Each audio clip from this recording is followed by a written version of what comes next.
Yes. Okay. We are meeting after a long break of 10 days, and we were doing electrostatics, where we have started with the basic charges, and when charges are in rest, we have started with current electrostatics. Okay, and we were doing that, and you have pre-boards coming on, so we are starting with the revision of every chapter.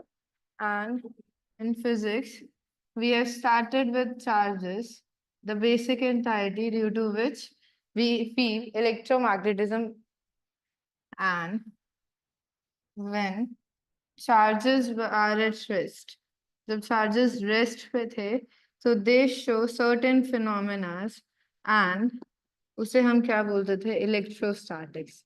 Charges are at rest. इसके अंदर हमने Coulomb's force पढ़ा, electric field, potential, ये सब हमने cover किया. And when charges are in motion, when charges are in motion, उसे हम क्या बोलते हैं, उसे हम बोलते हैं current electricity. So I'll be taking the revision of current electricity today. And if you have any suggestions or any chapter do you want me to start with, you can write in the chat box. Or I will be starting with the current electricity when the charges are in motion. The charge motion में रहते हैं with different variable velocities. हम drift velocity की बात करेंगे. तो उस phenomena वहाँ पे क्या होता है, हम उसको क्या कहते हैं, current electricity. Current is flow of charges and electricity is flow of current. तो ये हम करंट इलेक्ट्रिसिटी पढ़ने वाले हैं, second topic. And if you want me to revise any other chapter for your pre boards, I can start with that. You can give your suggestions in the chat box.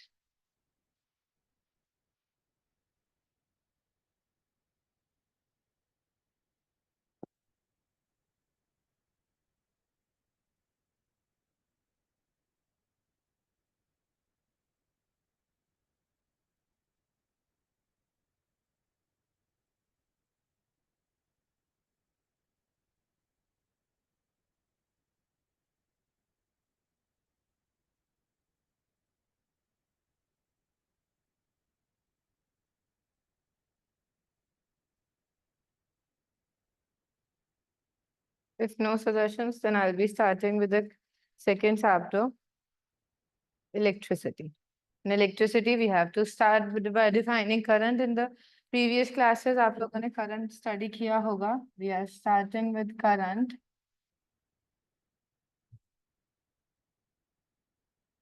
It is the rate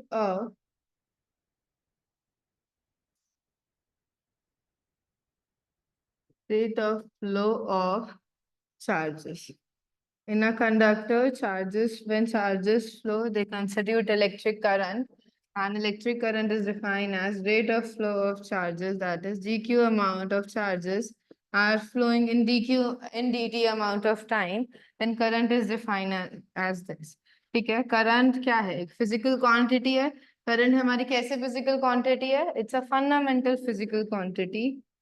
It is a fundamental physical quantity. In universe, we have 7 fundamental quantities, out of which current is the one. ठीक है, हम लोगों ने length, mass, time ऐसे क्या है, हमारा fourth quantity है current. It is a fundamental quantity. And इसकी SI unit क्या है, SI unit of current is ampere. ठीक है, ampere is derived from a scientist name. तो जब हम इसे डिफाइन करेंगे तो क्या लिखेंगे, it will be describe by a capital letter. ठीक है, और ये कैसी हम भी है, हमने फिजिकल क्वांटिटीज जब हम पढ़ते हैं तो फिजिकल क्वांटिटीज को हम क्या करते हैं, we divide physical, classify physical quantities into fundamental and the derived one. And हमारा जो करंट है वो क्या है, एक फंडामेंटल क्वांटिटी है. सेकेंड हम किस में करते हैं, physical quantities are derived in vectors and scalars. Scalars अगर सिर्फ डायरेक्शन है, अगर वेक्टर सिर्फ मैग्नीट्यूड एंड डायरेक्शन है, तो हमारा करंट क्या है, current is a scalar quantity. It is a scalar quantity.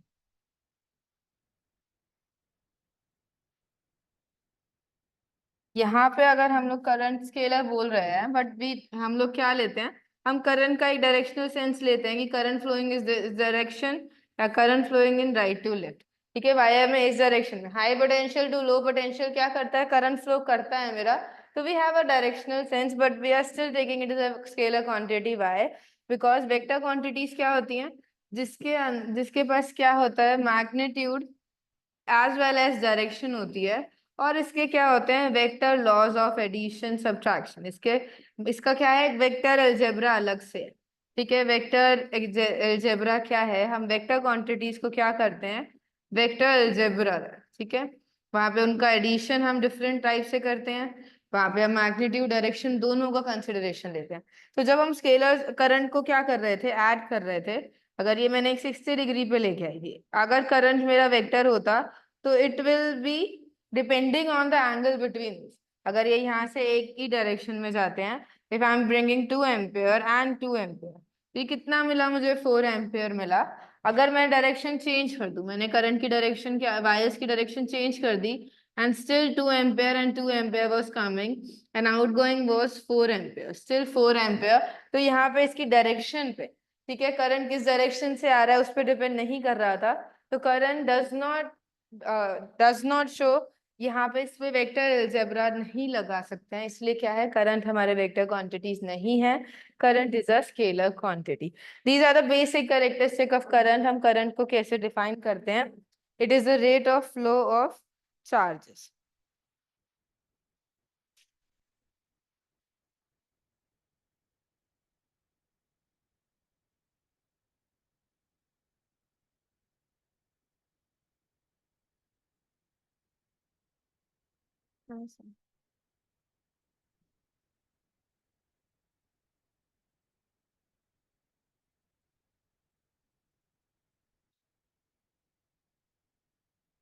Noted.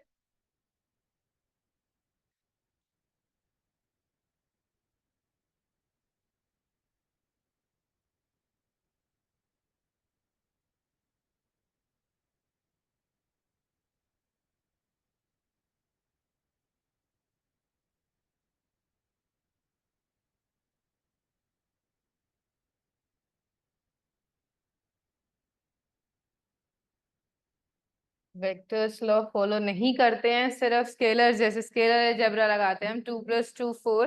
ये क्या कर रहे हैं, स्केलर अलजेब्रा से, स्केलर अलजेब्रा इन पे वैलिड है, सो दे आर स्केलर क्वांटिटीज। ये क्या लिया मैंने, स्केलर क्वांटिटी। अब किसी भी कंडक्टर में से कितना चार्ज फ्लो करता है, charge flows per unit time, हमने क्या डिफाइन किया, this is define as current, कि डेल्टा क्यू अमाउंट फ्लो कर रहा है इन डेल्टा टाइम। इफ हम, मुझे इंस्टेंटेनियस करंट की बात करनी है, मींस इंस्टेंटेनियस किसी इंस्टेंट पे देख रही हूँ, that is limit delta tends to zero. तो मेरा आई क्या हो जाएगा, I will be differentiation of charge d q by d t. This is my instantaneous current, this is my instantaneous current. ठीक है, ये क्या है, हमारा इंस्टेंटेनियस करंट है। अब इंस्टेंटेनियस, किसी इंस्टेंट पे आपसे क्या पूछा है, करंट की वैल्यू पूछी है, तो how we solve this, I will take a numerical on this. If charge is given like this, t cube plus 2t square,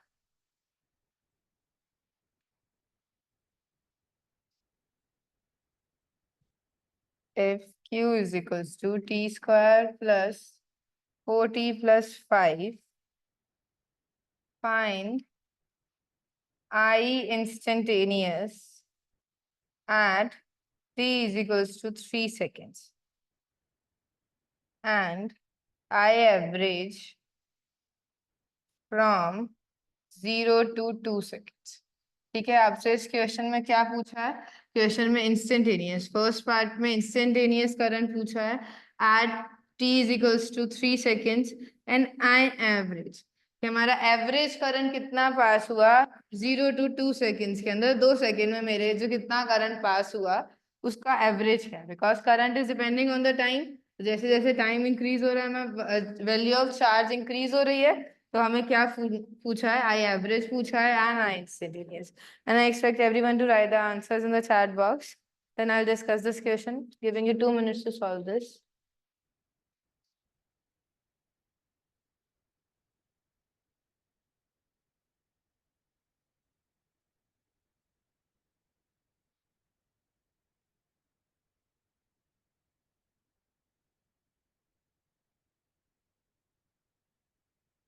Nine ampere is not the right answer.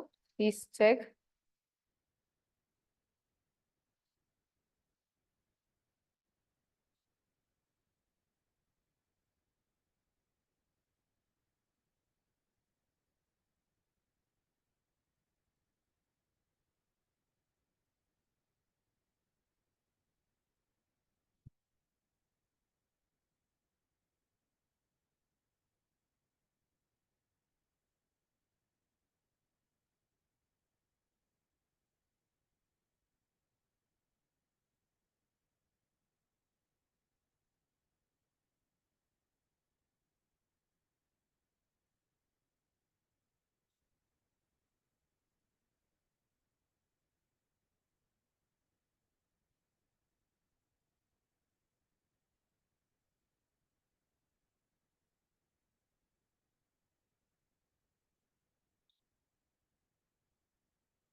Ten ampere is the right answer. Correct. Instantaneous value of current is 10. I'll be solving this and find the value of I average.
Yeah, I'll be solving this question now.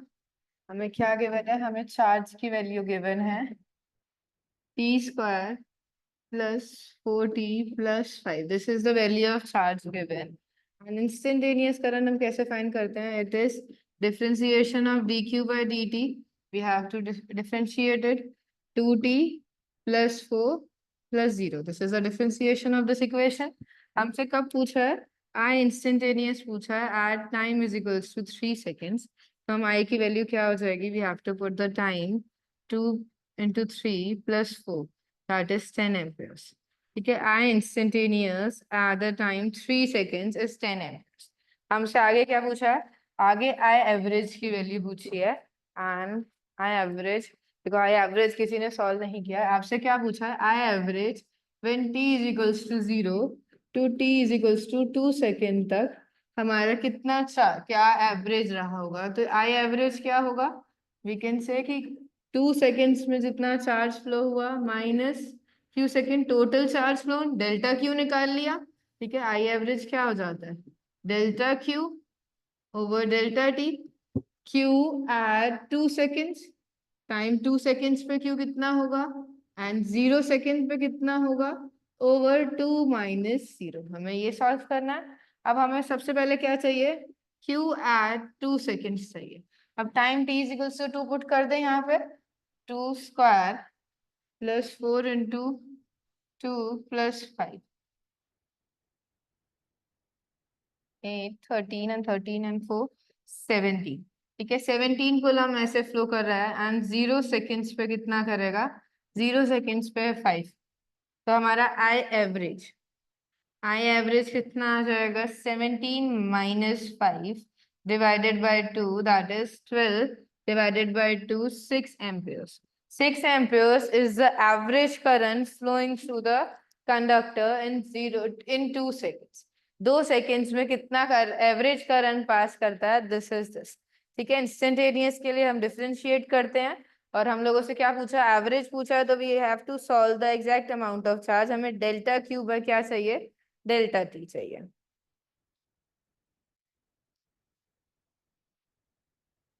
Okay, moving on. अब हमें current के बारे में पढ़ना है. हमें conductors में देखते हैं करंट जब चार्जेस मूव कर रहे हैं, ठीक है, करंट फ्लो कैसे कर. This is a conductor. एक मैंने कंडक्टर लिया. अब इस कंडक्टर के पास क्या होता है, कंडक्टर हैज फ्री इलेक्ट्रॉन्स जो क्या करते हैं, रैंडमली मूव करते हैं.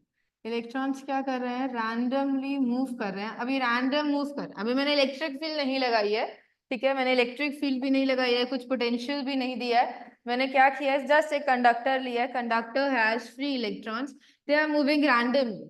ठीक है, they are moving randomly in different directions, random directions में मूव कर रहे हैं. तो हमें यहाँ से क्या पूछेगा, अब यहाँ पे ये मूव क्यों कर रहे हैं, they are electrons are moving, electrons are moving due to thermal energy. ठीक है, इसके पास रूम, इनके पास क्या है, thermal energy. And thermal energy की वजह से क्या कर रहे हैं, ये लोग मूव कर रहे हैं डिफरेंट डायरेक्शंस में. बट इन मूवमेंट की वजह से हमारी एवरेज स्पीड, ठीक है, इनके पास कुछ एवरेज स्पीड तो होगी. देखो, average speed of electrons, average speed of electron is not equals to zero. Average speed अभी जीरो नहीं है, बट रैंडम डायरेक्शन में मूव कर रहे हैं. तो वी कैन टेक, यहाँ पे वेलोसिटी डायरेक्शन भी क्या आ जाएगी, कंसिडरेशन में आ जाएगी. तो average velocity of electrons are zero है. ठीक है, अभी मैंने इलेक्ट्रिक फील्ड नहीं लगाई है. विदाउट इलेक्ट्रिक फील्ड मेरा ये क्या करते हैं, there electrons are moving due to thermal energy and ये कोलिजन्स करते रहते हैं, एक दूसरे से क्या करते रहते हैं, electrons collide while they are travelling. Average speed तो जीरो नहीं है, बिकॉज दे आर मूविंग. उनकी इसके पास क्या है, थर्मल एनर्जी है. थर्मल एनर्जी की वजह से कुछ स्पीड होगी. पर average velocity of those electrons are zero because they are moving in random directions. हम जब डायरेक्शंस को क्या लेंगे, कंसीडर में लेंगे, तो ये क्या हो जाएगा, ये मूव ऐसे बंद हो जाएगा. ठीक है, तो यू एवरेज जो हमारी थर्मल वेलोसिटी होगी, एवरेज थर्मल वेलोसिटी होगी ड्यू टू दिस, वो क्या होगा, वो हमारा जीरो होगा, बट स्पीड जीरो नहीं होगा. ये ध्यान से देखना. ठीक है, अगर अब चल, अब देख, मुझे क्या करना है, अब करंट तो एवरेज वेलोसिटी है ही नहीं, मीन्स इलेक्ट्रॉन, मुझे करंट नहीं मिला, एक फ्लो ऑफ प्रॉपर इलेक्ट्रॉन्स नहीं मिले. अब प्रॉपर फ्लो ऑफ इलेक्ट्रॉन्स के लिए हमें क्या चाहिए होता है, can you answer, to make the electrons flow in one direction. यहाँ पे दे आर मूविंग, हमारा मूवमेंट कोई वो नहीं है problem, but they are moving in a very random direction. तो वो करंट, उनका एवरेज वेलोसिटी क्या हो रहा है, उनका एवरेज वेलोसिटी क्या हो रहा है, हमारा यू एवरेज किसके इक्वल जा रहा है, वो जीरो के इक्वल जा रहा है. तो अब हम लोगों को क्या करना है, हम लोगों को एक ही डायरेक्शन में इलेक्ट्रॉन्स को फ्लो कराना है. तो हम लोगों को क्या लगाना पड़ता है, इलेक्ट्रिक फील्ड. ठीक है, इलेक्ट्रिक फील्ड हमें चाहिए to make these electrons flow. तो इलेक्ट्रिक फील्ड हम कैसे अप्लाई करते हैं कंडक्टर्स पे, हम यहाँ क्या लगाते हैं, यहाँ पे हम बैटरी लगाते हैं. बैटरी क्या करती है, क्रिएट्स अ पोटेंशियल डिफरेंस, और वहां पे फील्ड क्या हो गया, हमारी इलेक्ट्रिक फील्ड जनरेट हो गई है. This is the conductor. अब इस कंडक्टर पे हमने क्या लगा दिया है, एक बैटरी लगा दिया है. Battery is the source of power. ये क्या करेगा, ये पावर देगा हमारे इलेक्ट्रॉन्स को to move in this direction.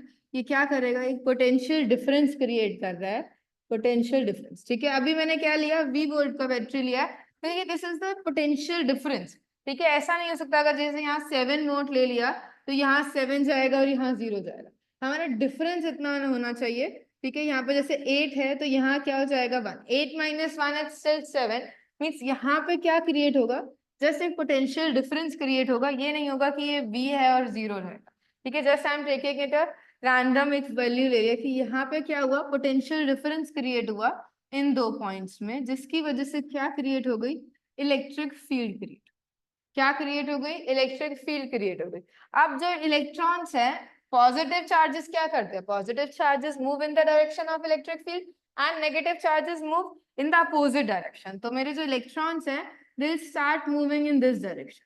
ये क्या हो जाएंगे, they will start moving in this direction. अब ये इलेक्ट्रॉन्स क्या करने लग गए, इस डायरेक्शन में मूव करने लग गए, तो चार्ज एक्यूमुलेशन, ठीक है, जो ये यहाँ पे क्या हो जाएगा, यहाँ पे हमारे चार्ज क्या हो जाएंगे, यहाँ पे हमारे नेगेटिव चार्जेस एक्यूमुलेट हो गए एंड यहाँ क्या रहेगा, पॉजिटिव चार्जेस। तो ये ई नेट अंदर भी क्या करेंगे, एक इलेक्ट्रिक फील्ड इंड्यूस कर रहे होंगे, बट हमारे पास क्या है, to make the electrons flow in one direction हमें क्या प्रोवाइड करना पड़ा, हमें पोटेंशियल डिफरेंस प्रोवाइड करना पड़ा, हमें क्या लगानी पड़ी, बैटरी लगानी पड़ी, ठीक है। और वी है क्या, वी ऑलरेडी, पोटेंशियल क्या होता है, work done, work needed to move a charge from one point to another, ठीक है। तो ये work done per unit charge है, ये पावर सप्लाई कर रहा है उस चार्ज को एक पोजीशन से दूसरी पोजीशन पे लेके आने के लिए, उसे क्या करा रहा है, ये फ्लो करा रहा है। तो अब यहाँ पे क्या होगा, जो हमारी यहाँ पे इलेक्ट्रिक फील्ड क्रिएट होगी, force on the electron, force on the electron मेरा क्या हो जाएगा, ई हो जाएगा, ठीक है। I am just writing the magnitude here. अगर मुझे यहाँ पे एक्सेलरेशन लिखनी होगी तो फ्रॉम सेकेंड लॉ ऑफ, ठीक है, यहाँ पे सिर्फ मैग्नीट्यूड की बात कर रही हूँ, इफ डायरेक्शन भी हम कंसीडर लेंगे तो we know force on an electron क्या होता है, मेरा अपोजिट डायरेक्शन में लगता है जिस डायरेक्शन में मेरी इलेक्ट्रिक फील्ड है, फॉर अ नेगेटिव चार्ज। अगर मैं मैग्नीट्यूड लेती हूँ तो m a is equals to e E and acceleration of the charges इतना होना चाहिए था ड्यू टू इलेक्ट्रिक फील्ड, ठीक है, acceleration due to electric field इतना होना चाहिए था। पर ये क्या करते हैं, electrons collide with each other, तो यहाँ पे हमारी इसकी वजह से तो क्या होती है, वेलोसिटी इंक्रीज हो रही है, पर उनकी वजह से क्या होती है, वेलोसिटी डिक्रीज होती है, ठीक है। इसकी वजह से तो क्या करेंगे, बहुत ज्यादा वेलोसिटी आ जाएगी, उस वेलोसिटी से बॉडी मूव करनी चाहिए नहीं, बिकॉज ये क्या करते हैं, ये कोलिजन्स भी होता है अंदर, अंदर क्या हो रहा है, हमें कोलिजन्स भी हो रहे हैं, तो we have to take that into consideration, और वो कंसिडरेशन लेके हमारी जो वेलोसिटी है, ठीक है, पार्टिकल जो इलेक्ट्रॉन्स है वो क्या करते हैं, ड्रिफ्ट करते हैं, एवरेज स्पीड से नहीं मूव करते हैं, वो क्या ड्रिफ्ट वेलोसिटी से मूव करते हैं। ड्रिफ्ट वेलोसिटी क्या है, उसने इसको यहाँ पे एक्सेलरेशन को भी कंसिडरेशन में लिया, जिसकी वजह से मेरी वेलोसिटी इंक्रीज होगी, और उसको इलेक्ट्रॉन्स को भी, इलेक्ट्रॉन कोलिजन्स को भी क्या लिया, कंसिडरेशन में लिया। इलेक्ट्रॉन इलेक्ट्रॉन कोलिजन्स भी होंगे, electron atom consider, ions consider collisions भी होंगे, तो वो कंसीडर करके यहाँ से क्या आई, इट्स पहले जीरो ले लिया, तो यहाँ से क्या आ जाएगा, e e m by tau average, ठीक है। एंड ये क्या है मेरा, this is the average relaxation time. हमने क्या कंसीडर किया है, हम लोगों ने एवरेज रिलैक्सेशन टाइम, ये टाइम क्या होता है, दो इलेक्ट्रॉन्स के बीच, दो कॉलिजन, एडजेसेंट कॉलिजन के बीच में कितना टाइम है, वो चार्ज पार्टिकल कितनी देर के लिए रिलैक्स करता है, दैट इज दैट टाइम। तो drift velocity is given by this, ठीक है। ड्रिफ्ट वेलोसिटी क्या हो जाएगी, यहाँ से ये हो जाएगी, I have taken just the magnitude, मैंने स्टार्टिंग में ही क्या कर दिया, मैग्नीट्यूड कंसीडर कर लिया है। Particle will not, the charges will not move with the average speed, ठीक है, एवरेज स्पीड तो हमारी जो होगी इनकी वजह से, ठीक है, 10⁴ में भी जा सकती है, but the charges moves with very low speed with the drift velocity, वो किससे मूव करते हैं, they move with the drift velocity, ठीक है। कोई भी ऐसा यहाँ पे अगर मुझे ऐसे इसके ऊपर बनाना है तो ये क्या है, ये इसके ऊपर इलेक्ट्रिक फील्ड लग रही है, ये फोर्स लग रहा है, एक क्या लगेगा, फोर्स ऑफ ऑपोजिशन लगेगा, पार्टिकल मूव कर रहा है इस वेलोसिटी से, तो ये फोर्स ऑफ ऑपोजिशन इसी के क्या होता है, डायरेक्टली प्रोपोर्शनल होता है। तो वहां से जैसे अगर आप ये किससे मूव करें, ठीक है, ये एक इलेक्ट्रॉन पे ये फोर्सेस लग रहे होते हैं जिस वेलोसिटी से वो मूव करना चाहता है, पर ये इससे मूव नहीं करता, it actually moves with the drift velocity, ये क्या करता है, ड्रिफ्ट वेलोसिटी से मूव करता है,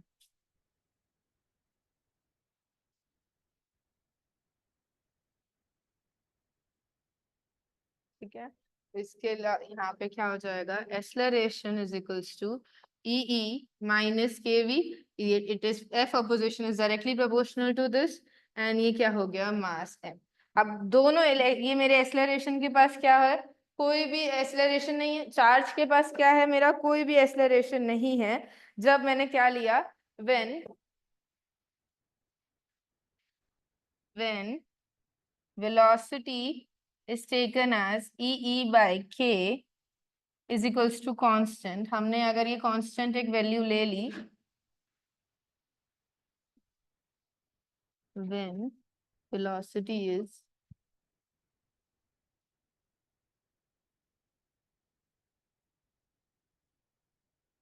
एक कांस्टेंट वैल्यू ले ली, इस टाइम पे मेरी बॉडी के पास कोई एक्सेलरेशन नहीं है, they will move with a common rest with common constant velocity, that is my drift velocity. ये इस पॉइंट पे हमें क्या करते हैं, ड्रिफ्ट वेलोसिटी के साथ मूव करते हैं। और यहाँ पे जो E/k है, हम उसे क्या डिफाइन कर सकते हैं, we can define this is my drift velocity, the common velocity. ठीक है, तो यहाँ से VD क्या हो जाएगा मेरा, म्यू E के भी इक्वल हो सकता है। तो drift velocity and electric field के क्या है, वहां से रिलेशन वहां से भी दे सकते हैं। एंड हमने ऊपर आई एवरेज वाला भी क्या किया था, डिफाइन किया था। ठीक है, where mu is the mobility of free electrons in the metal. I'll write that down in the next sheet.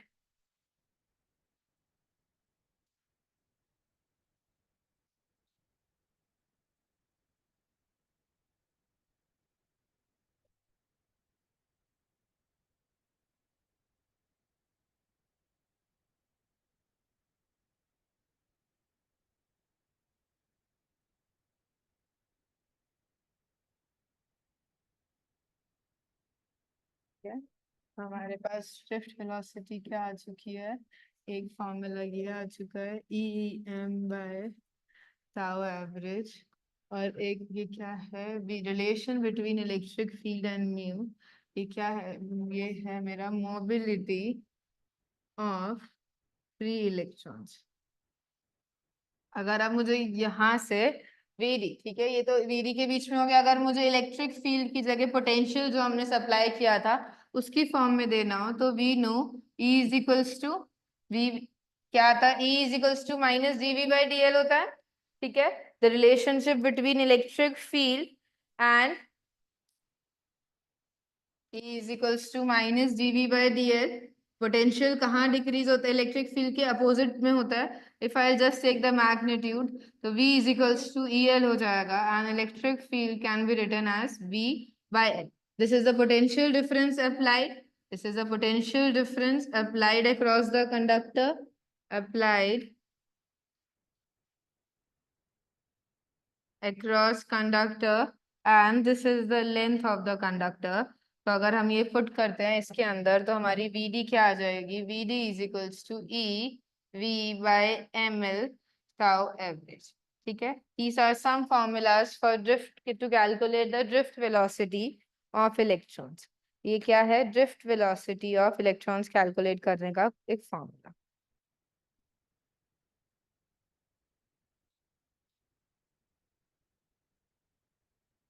अब हमें यहाँ पे क्या है, we got a formula of drift velocity in relation to the electric potential.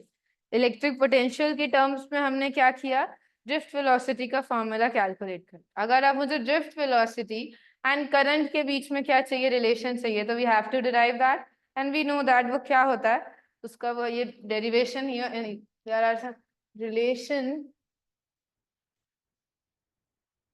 Relation between current and drift velocity, total number of charges per unit time करके हम अगर इसे कैलकुलेट करते हैं तो क्या होता है, I is equals to ANE/VD।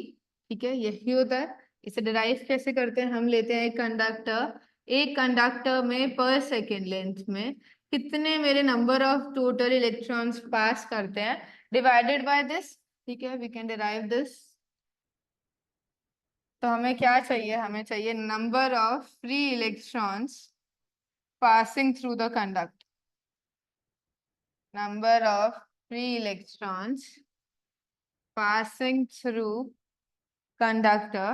Conductor से ये कैसे पास, कितने पास होते हैं, देखो N क्या है, मेरा इलेक्ट्रॉन डेंसिटी है, इसके क्या है, electron density, electron per unit volume. Electron per unit volume क्या है हमारी, इलेक्ट्रॉन डेंसिटी है। तो कितने नंबर ऑफ इलेक्ट्रॉन्स मेरे पास होते हैं इस क्रॉस सेक्शन में।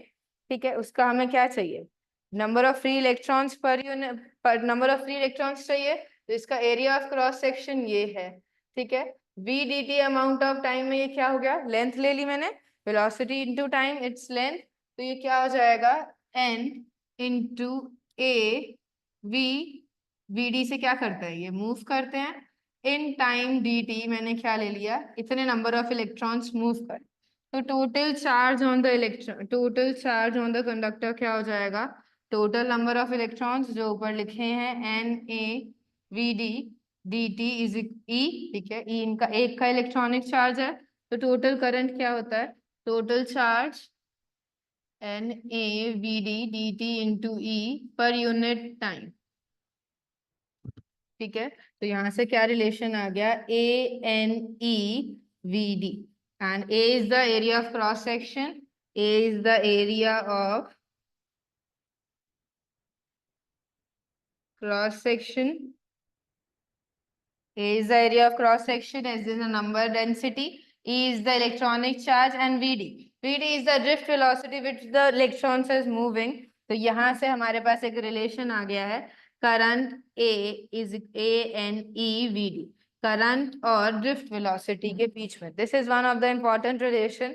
अभी हमने ड्रिफ्ट वेलोसिटी एंड वोल्टेज का रिलेशन निकाला था, अब हमने ड्रिफ्ट वेलोसिटी and current का relation निकाल। From this we can relate my current flowing in a conductor and the potential difference applied by us। हम कितना potential difference apply करते हैं उस conductor के across and कितना amount of charge हमारा वहां से flow करता है।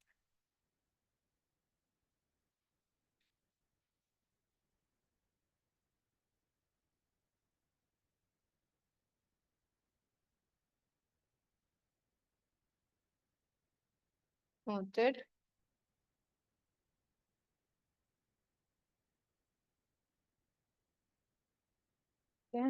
So we have a relation between drift velocity, क्या था, EV by ml, tau average, relaxation time था, and we have relation between current and drift velocity।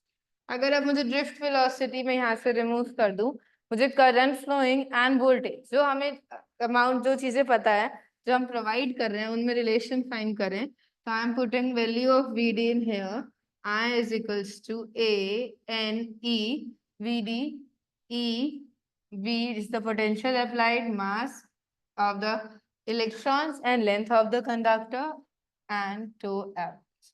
तो यहाँ से क्या देखा, अगर मैं V को इस साइड ले जाती हूँ तो ये क्या आ रहा है, ml over ANe square tau into current है। यहाँ से मुझे मिल गया V is directly proportional to I। V क्या है, V is directly proportional to I and that is our Ohm's law as well। ये क्या है हमारा Ohm's law, ठीक है। किसी भी कंडक्टर में हम कितना वोल्टेज अप्लाई करते हैं, दैट, तो कितना अमाउंट ऑफ करंट फ्लो करेगा, they are directly proportional to each other, keeping the outside condition same. अभी मैंने टेम्परेचर ये सब क्या रखा है, कांस्टेंट रखा है, ठीक है। अगर, और यहाँ पे कांस्टेंट की वैल्यू देखो, जो यहाँ कांस्टेंट है किस पे डिपेंड कर रहा है, these are depending on my properties of a conductor. तो यहाँ पे अगर ये जो है, इसको हम क्या नाम दिया हमने, रेजिस्टेंस नाम दिया, ml over ANe square tau, ठीक है। तो ये क्या है, it is known as another property of a conductor, resistance। it is the, ठीक, ये क्या है, this is the ohmic opposition offered by a resist by the conductor, ठीक है। ये कंडक्टर क्या करता है, करंट को पास होने में ऑपोजिशन प्रोवाइड करता है, हिंड्रेंस क्रिएट करता है। The hindrance created by the conductor in flow of current is known as resistance. तो यहाँ पे हमें क्या देखा, रेजिस्टेंस मिला हमें, एंड हमने ओम्स लॉ प्रूव किया by defining a drift velocity, voltage and current I. And to किसी भी कंडक्टर के लिए अगर करंट आई पास कराना है तो हमें क्या लगाना पड़ेगा, पोटेंशियल लगाना।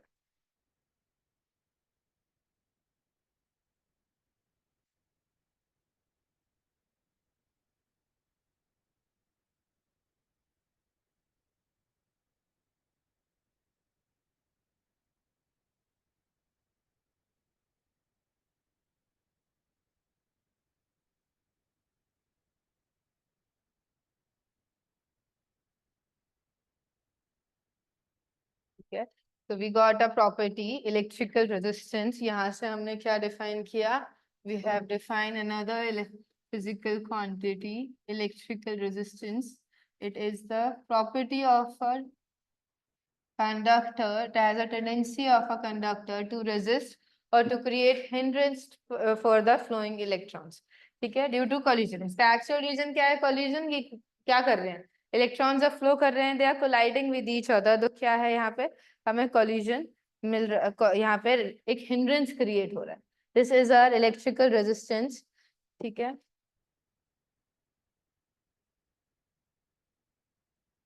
This is property of conductor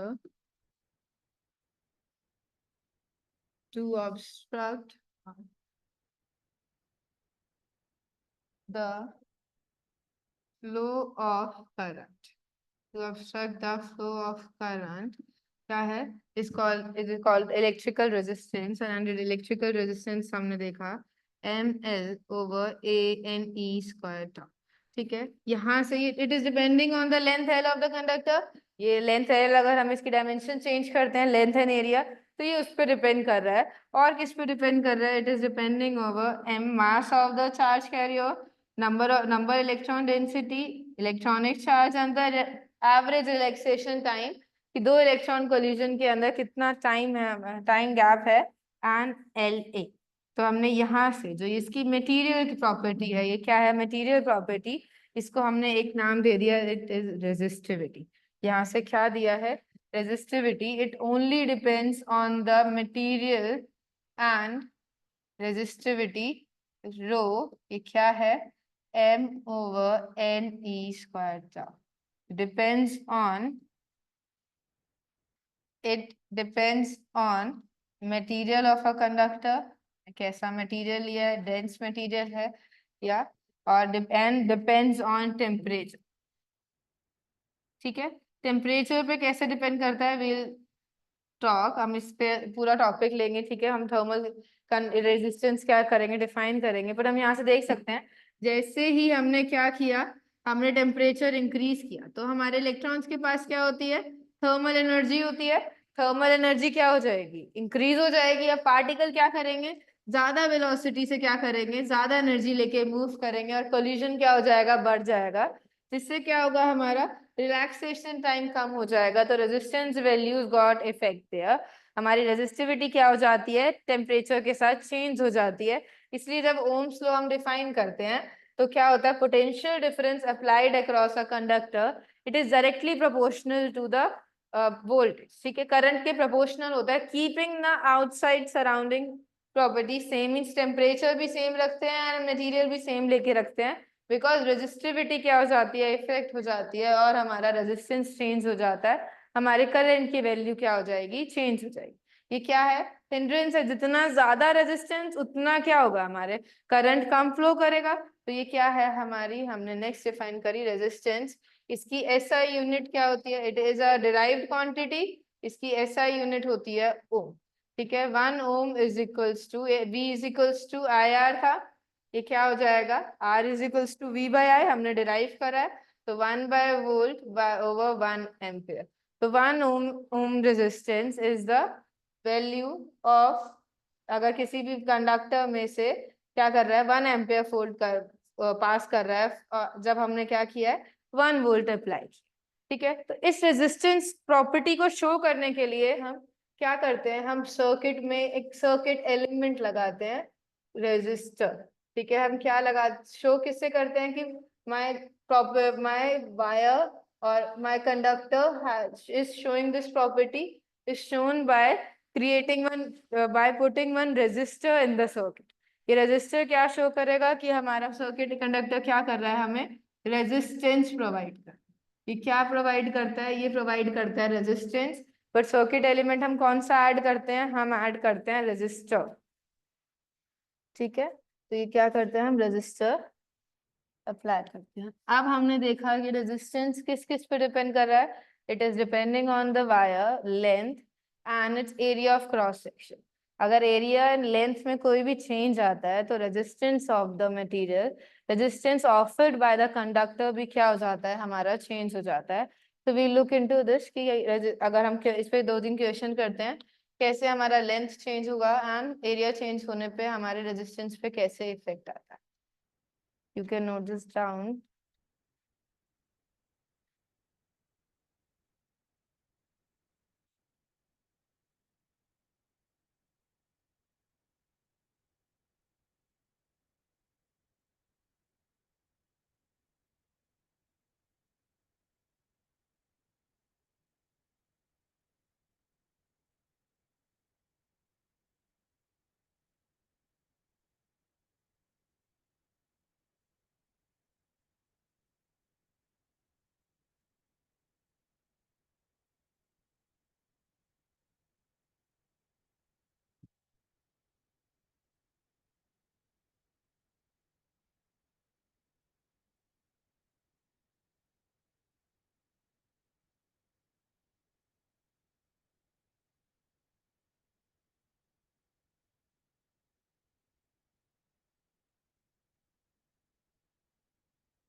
R is directly proportional to length L.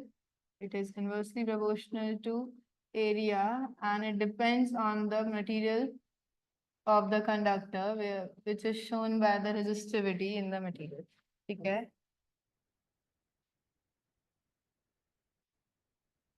First question: a wire of length L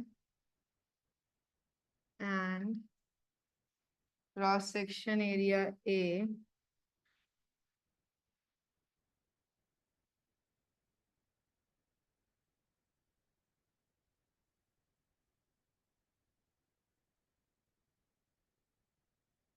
has resistance R. If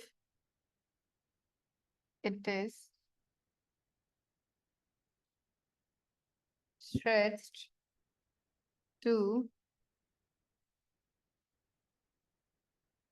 double its original length, अगर हम इस वायर को स्ट्रेच कर देते हैं और अब उसकी लेंथ क्या हो चुकी है, डबल इट्स ओरिजिनल लेंथ हो चुकी है, you have to find out new resistance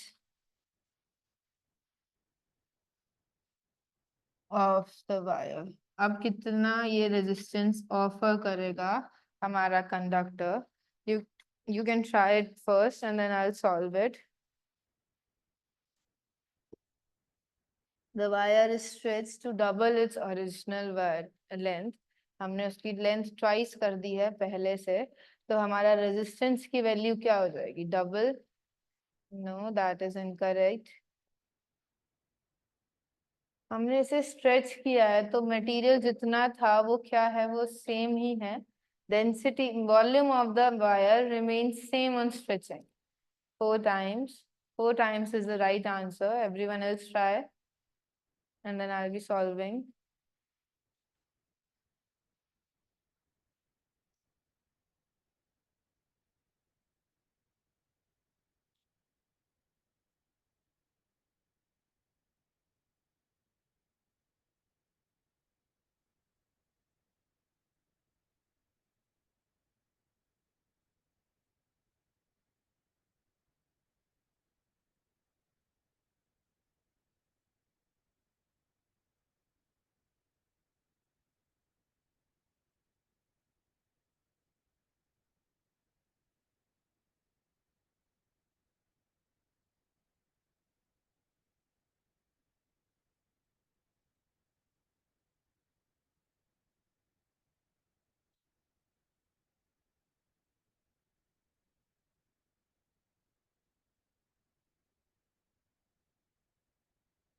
Four times is the right answer. If in this question I'll change if it is the wire is compressed to its half of its original value. ठीक है, is compressed to half of its original length. तो resistance मेरा कितना हो जाएगा अगर initial value 10 हो. This is the second question for those who have all done this part, and I'll be solving this part now.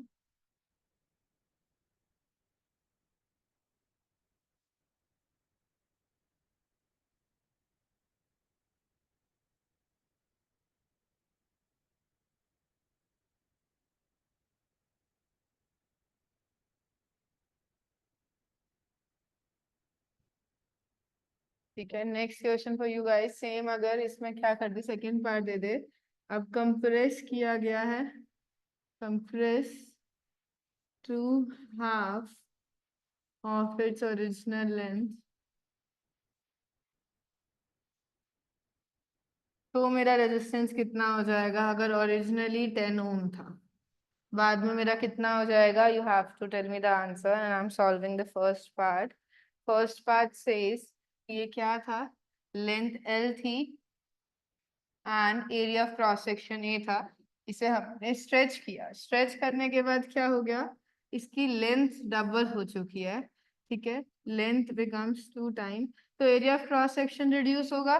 ठीक है, area of cross section क्या हो जाएगा हमारा, रिड्यूस हो जाएगा, because volume remains same.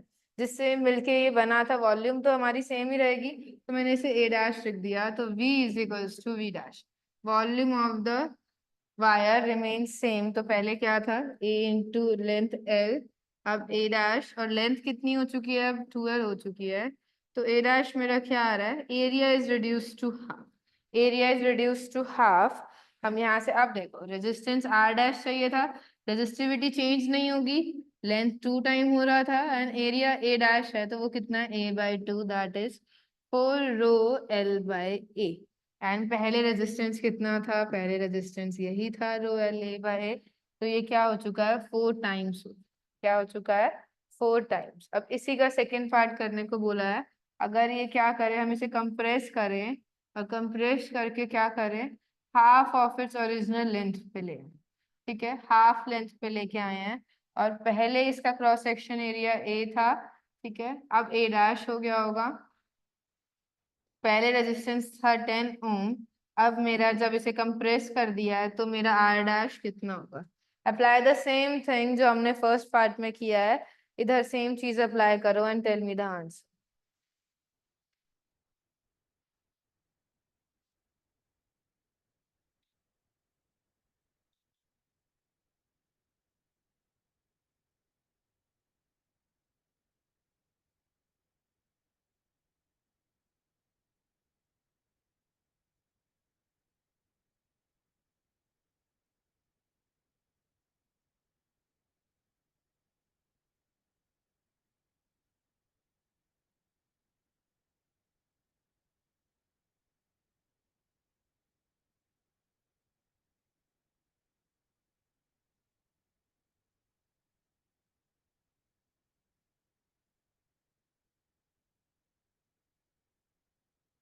One by four time हो जाएगा, तो पहले टर्म है, टर्म में तो कितना आंसर आएगा, answer will be 2.5 ohm, correct.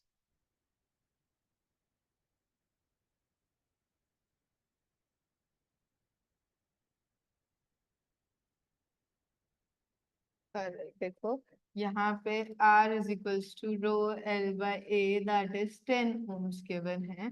अभी कंडक्टर क्या हो चुका है, ऐसा हो चुका है, but volume remains the same.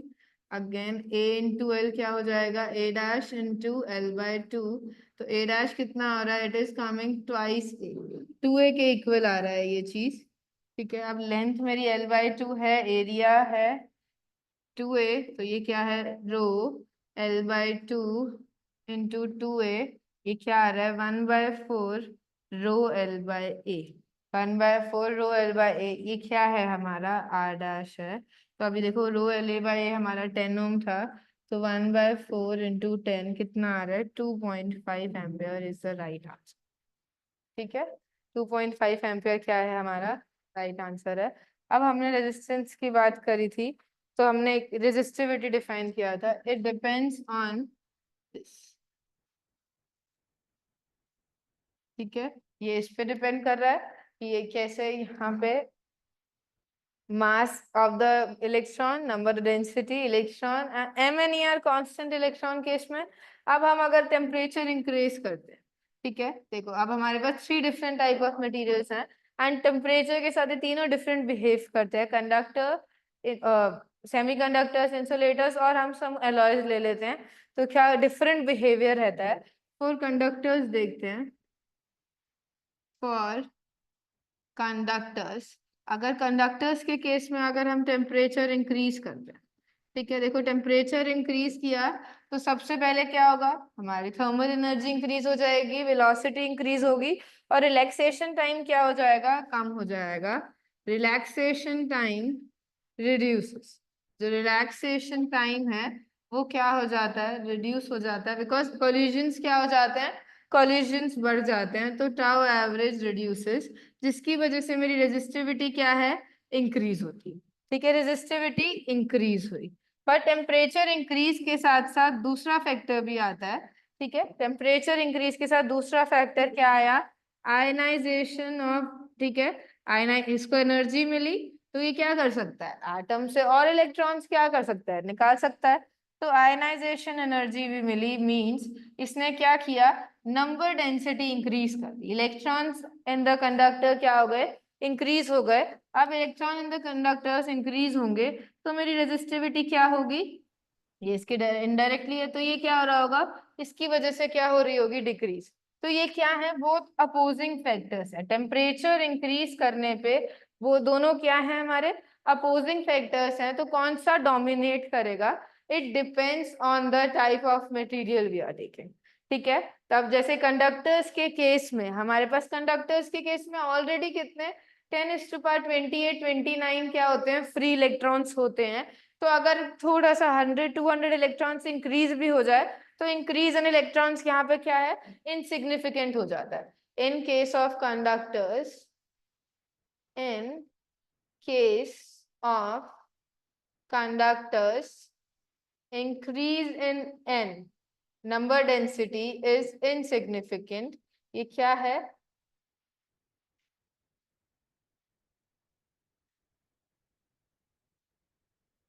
Insignificant है, बिकॉज अभी नंबर्स क्या है, ऑलरेडी पहले से ही नंबर क्या थे, इतने ज्यादा थे। अगर थोड़ा सा भी नंबर इंक्रीज हो जाता है तो ये क्या है, इस पे ज्यादा इफेक्ट नहीं आता। तो कौन सा फैक्टर डोमिनेट कर रहा है, मेरा रिलैक्सेशन टाइम वाला। That means in case of conductors, if I increase the temperature, resistivity of the material resistivity of the material will increase, that means resistance will also increase। हमारा क्या होगा, resistance increase कर जाएगा। तो इन conductors के case में अगर मैंने क्या लिया, टेम्परेचर एंड रेजिस्टेंस लिया, तो ये हमारा क्या आता है, इंक्रीजिंग कर्व शो होता है। ये इसके बीच का रिलेशन। ठीक है, देखो इफेक्ट्स दोनों होते हैं, इफेक्ट्स दोनों होंगे। डोमिनेट कौन करेगा, इट विल डिसाइड कि क्या होगा हमारा फैक्टर, की इंक्रीज होगा या डिक्रीज होगा। तो in the case of conductors we have already n is significant, तो इतना इंक्रीज से ये क्या होगा, हमारा बहुत इनसिग्निफिकेंट चेंज आएगा, तो ये हम उसे कंसीडर नहीं करते।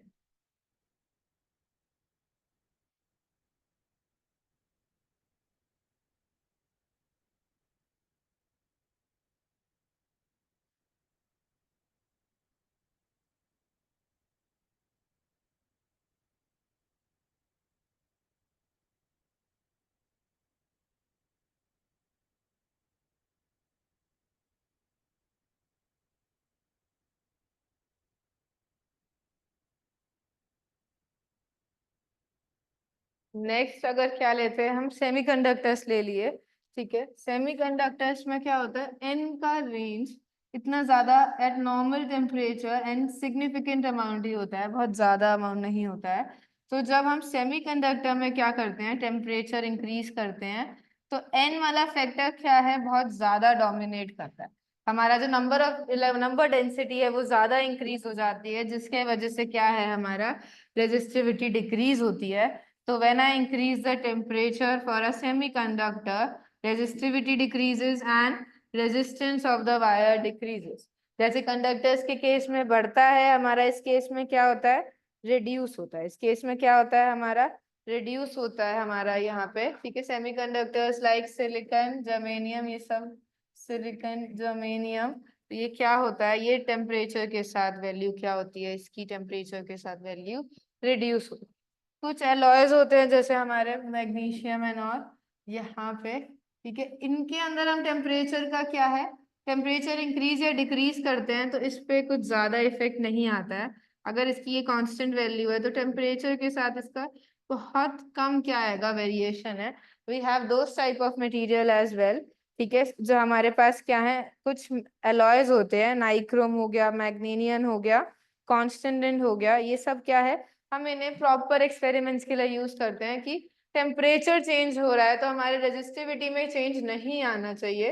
ठीक है, रेजिस्टिविटी में चेंज नहीं आना चाहिए। ऐसे मटेरियल्स भी कुछ चाहिए कि हम एक्सपेरिमेंट कर रहे हैं तो हमारा रेजिस्टेंस चेंज नहीं होना चाहिए।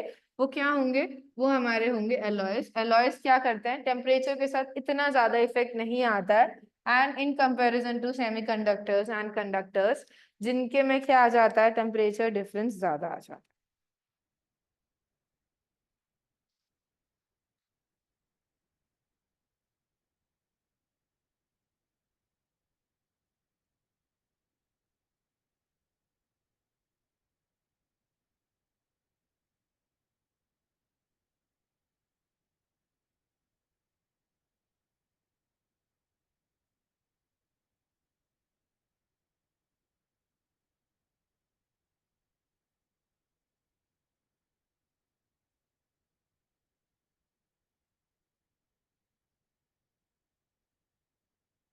ठीक है, अगर अब मुझे मैथमेटिकली इस चेंज को दिखाना है कि अगर मैं टेम्परेचर चेंज कर रही हूँ, टेम्परेचर मेरा टी नॉट से क्या गया, मीन्स कुछ टेम्परेचर चेंज हुआ, ठीक है, टी से क्या हुआ है, टी प्लस डी टी हुआ है, तो मेरा रेजिस्टेंस भी क्या हो रहा है, रेजिस्टेंस में भी कुछ चेंज आ रहा है दिया, ठीक है, तो ये क्या है, this is the change in its resistance. और आप रेजिस्टिविटी के लिए भी ये सेम चीज लिख सकते हैं, चेंज इन इट्स रेजिस्टेंस। ये डी आर किस पे डिपेंड कर रहा है, it depends on the initial value, ठीक है, अगर initial value R not and T not ले लेते हैं, इनिशियल वैल्यू पे डिपेंड करता है कि अब जब हमने टेम्परेचर, इनिशियल टेम्परेचर पे ये कितना था, और किस पे डिपेंड करता है, change in resistance depends on the change in temperature, कि हम कितना टेम्परेचर डिफरेंस लेके आए हैं, ये क्या करता है, उस पर डिपेंड करता है। तो यहाँ से हम क्या लिख सकते हैं, प्रोपोर्शनैलिटी कांस्टेंट हटाएंगे, it is equals to alpha R not d T, ठीक है, यहाँ पे अल्फा जो है ये क्या है, this is the coefficient of thermal resistance, this is coefficient of thermal resistance, कितना अगर हम टेम्परेचर चेंज करते हैं तो रेजिस्टेंस में कितना चेंज आएगा, ये हमें यहाँ से प्रोवाइड होगा, this is the relation between the d R and, ठीक है, change in resistance is alpha R not d V, ठीक है, अगर मेरी क्या है, इनिशियल वैल्यू ये थी, जितना टेम्परेचर में मैंने टी, यहाँ टाइम टी नॉट था, आर एफ मेरा final resistance and final temperature, तो इनके बीच में क्या रिलेशन होगा, alpha will depends on the material, ठीक है, तो यहाँ से इसे इंटीग्रेट कर दें, इंटीग्रेट कर देते हैं, d R is equals to alpha R not constant है बाहर, डी टी, ठीक है, इट्स आर नॉट से आर फाइनल तक, टी नॉट से टी फाइनल तक, तो R F minus R not किसके इक्वल हो जाएगा, alpha R not T F minus T not initially, तो हम यहाँ से अल्फा डिफाइन कर सकते हैं, change in resistance over original resistance with in जितना हमने चेंज इन टेम्परेचर लेके आए हैं, तो this is my coefficient of thermal resistance, और अगर हमें आर एफ चाहिए तो ये क्या हो जाएगा, ये हमारा इक्वेशन हो जाएगा, to find the final resistance whenever there is some change in temperature, जैसे ही कुछ टेम्परेचर में चेंज आएगा तो you can find the final temperature.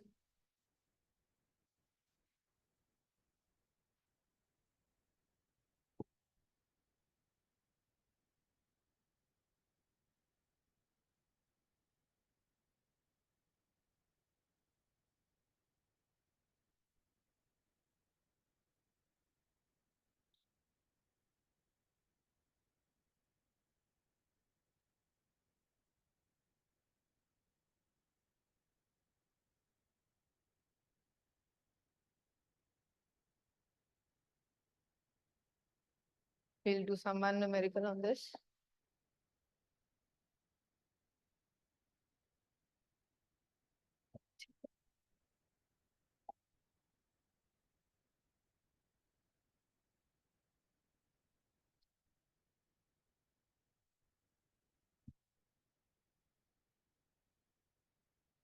यहाँ पे अल्फा क्या है,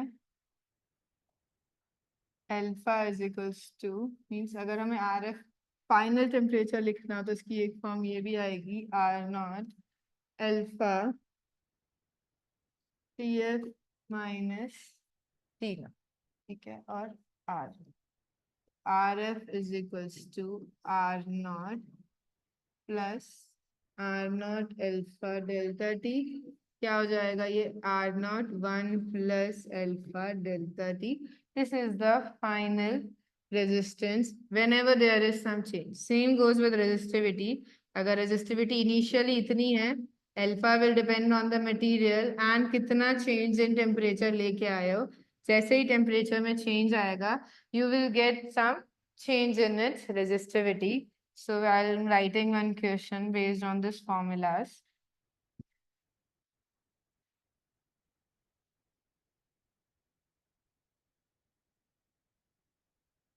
The resistance of a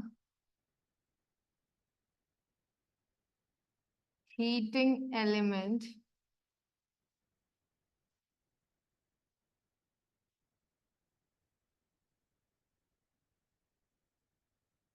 at room temperature कितना होता है 27 degree Celsius is 100 ohm at what temperature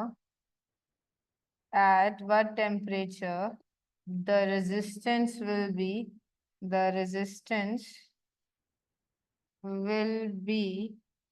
117 ohm. ठीक है 117 ओम मेरा रेजिस्टेंस कब हो जाएगा if alpha is equals to 1.7 into 10⁻⁻। आपको ये अल्फा गिवन है for that material room temperature 27 degree Celsius पे इसका रेजिस्टेंस है 100 ओम। तो कितने टेम्परेचर पे मेरा रेजिस्टेंस 117 ओम आ जाएगा you have to find that temperature. You can use the formula written above, the relation between initial and the final temperatures with the temperature difference. Try this question.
You have to write your answers in the chat box, please.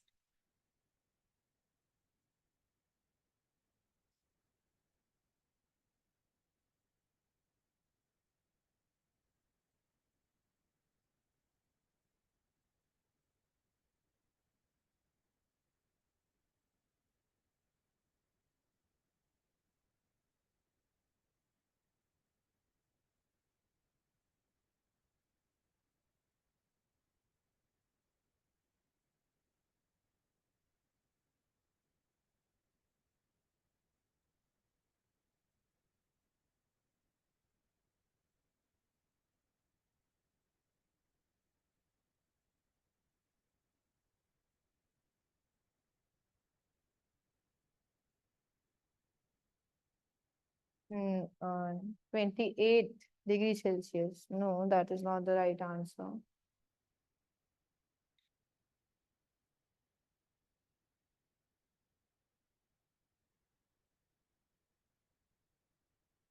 I'll do this question now.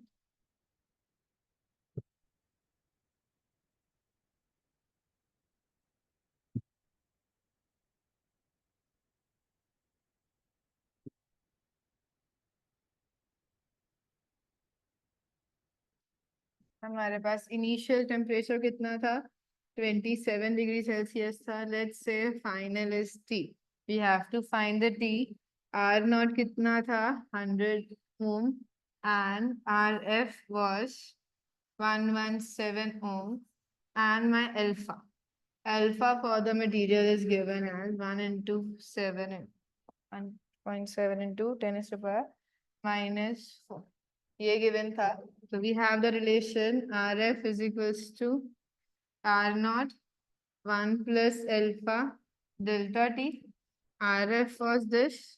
R naught क्या हो जाएगा? Over 100 is equals to 1 plus alpha dt. This is 1.17 minus 1 alpha delta t. ठीक है, यहाँ 0.17 आ रहा है. 0.17 over minus 1.7 10 is to power minus 4 is equals to delta t. ठीक है, यहाँ से अगर हम डेसिमल्स हटाते हैं तो 17 over 17 10 100 and 10 is to power minus 4 minus 3 बचेगा. Means delta t is coming out to be 1000 degrees Celsius. ठीक है, ये आ रहा है. 1027. Someone has given either right answer and जिसने 973 दिया था प्लस माइनस का वहां पे गलती हुआ है. Check your answer. अब डेल्टा टी क्या है? Final temperature minus initial temperature. TF minus T naught 1000 degrees Celsius and my TF is 1027 degrees Celsius.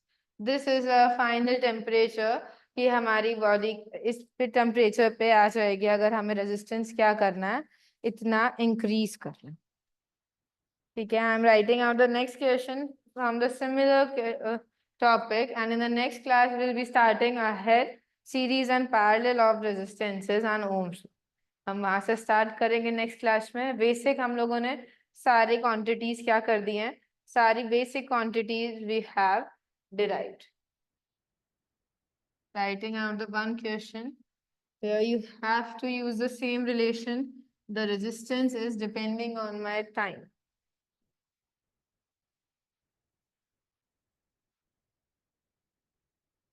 The resistance of platinum wire. Resistance of platinum wire is 5 ohm at ice. Ice point क्या होता है? Ice point पे मेरा temperature क्या रहेगा? ठीक है, अभी तो मैंने room temperature 27 degree Celsius. You have to use this all. ठीक है, and 5.5 ohm at steam point. ये क्या है? स्टीम पॉइंट पे इतना इसका रेजिस्टेंस है. तो स्टीम पॉइंट का क्या टेम्परेचर होता है एंड आइस पॉइंट का क्या टेम्परेचर होता है? You have to find the temperature. Find temperature at which resistance of wire is 5.8. जिसमें रेजिस्टेंस कितना हो जाए? मेरा 5.8 ओम हो जाए. और यहाँ पे अल्फा भी यहाँ प्रोवाइडेड आपको नहीं है.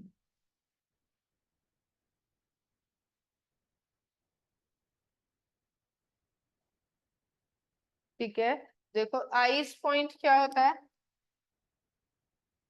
Ice point is that point where temperature is 0 degree Celsius means R at 0 degree Celsius is 5 ohms. ठीक है, स्टीम पॉइंट पे जब हम गए, steam point means temperature is 100 degree Celsius. इस पे क्या हो गया? 100 डिग्री पे मैं resistance becomes 5.5. You can find the alpha from here. आप अल्फा फाइंड करो और आपको एक ऐसा टेम्परेचर टी चाहिए जहां पे मेरा रेजिस्टेंस कितना हो जाए? 5.8 हो. क्या हो जाए? 5.8 हो. ठीक है, नाउ फाइंड दैट टेम्परेचर जहां पे मेरा रेजिस्टेंस कितना आ रहा होगा? 5 ओम आ रहा होगा. 5.8. देखो resistance is increasing with temperature means आपका आंसर क्या आना चाहिए? 100 डिग्री से ज्यादा आना चाहिए. बिकॉज 0 पे क्या था? 5 ओम था. जैसे ही आपने 100 किया 5.5 ओम आ चुका है. अब टेम्परेचर इससे और भी ज्यादा है. ठीक है, होना चाहिए सो दैट क्या आए? हमारा रेजिस्टेंस इससे ज्यादा आए.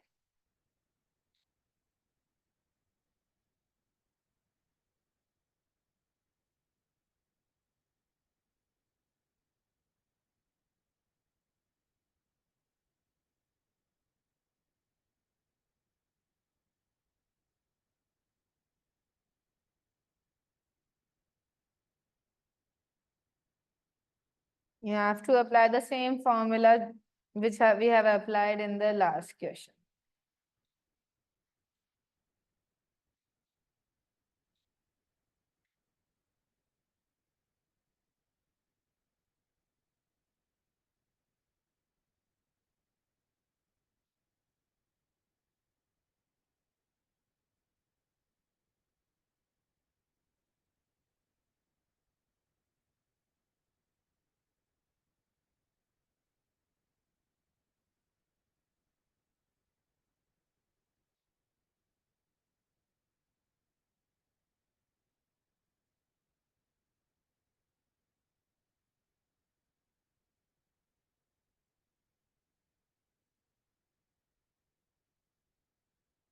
आई am giving you the hint, you have to solve it by yourself.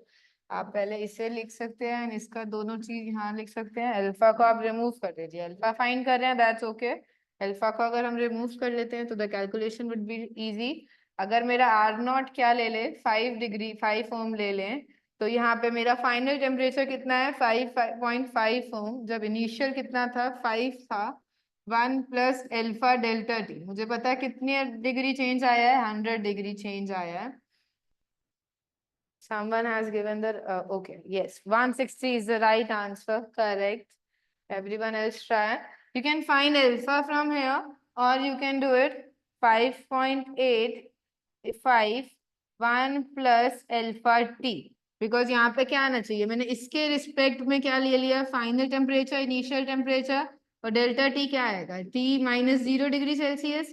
तो मैंने टी फाइंड कर लिया। You can equate all both the things, ठीक है। ये देखो यहाँ से इसे इक्वेट डिवाइड कर, ठीक है, और you can find that temperature T, और आप इसे इक्वेट कर सकते हो, और the final answer is coming to be 160 degree Celsius, and someone has given the right answer. So today we started with electricity, that is current, charges in motion, and we have defined current, potential difference, and a new physical quantity called resistance. हमने Ohm's law देखा, V is directly proportional to I, and V is equals to Ri, where R is the resistance offered by the conductor. हमने resistance की value देखी, resistance किस किस पे depend करता है, resistance depends on my length of the conductor, area of cross section and the material properties, and जो रो है वो टेम्परेचर डिपेंडेंट क्वांटिटी है, वो क्या है हमारा RF, टेम्परेचर डेल्टा टी पे क्या करता है, डिपेंड करता है। कि हमने टेम्परेचर इंक्रीज करेंगे तो रेजिस्टेंस पे इफेक्ट आएगा, बट फॉर डिफरेंट मटेरियल ये इफेक्ट डिफरेंट है। कंडक्टर्स के केस में टेम्परेचर इंक्रीज करते हैं तो रेजिस्टेंस इंक्रीजेस, सेमीकंडक्टर के केस में टेम्परेचर डिक्रीज करते हैं तो रेजिस्टेंस डिक्रीजेस। तो we have to use the material which according to our needs, कि हमें मटेरियल टेम्परेचर इंक्रीज कराना है या डिक्रीज, ये कांस्टेंट रखना है, तो वी यूज सम एलॉयज, ठीक है। From the next class we will be starting with combination of resistances and ohm's law, जब हम series resistance in series and resistance in parallel करेंगे, and KCL and KVL, the two important tools to help in circuit analysis. ठीक है, any questions from today's class? You can write your questions in the chat box. I'm waiting, and then we'll end our today's class. Come revise this topic. Come by revising this topic, and we'll be starting with KCL, KVL, and resistance in series parallel.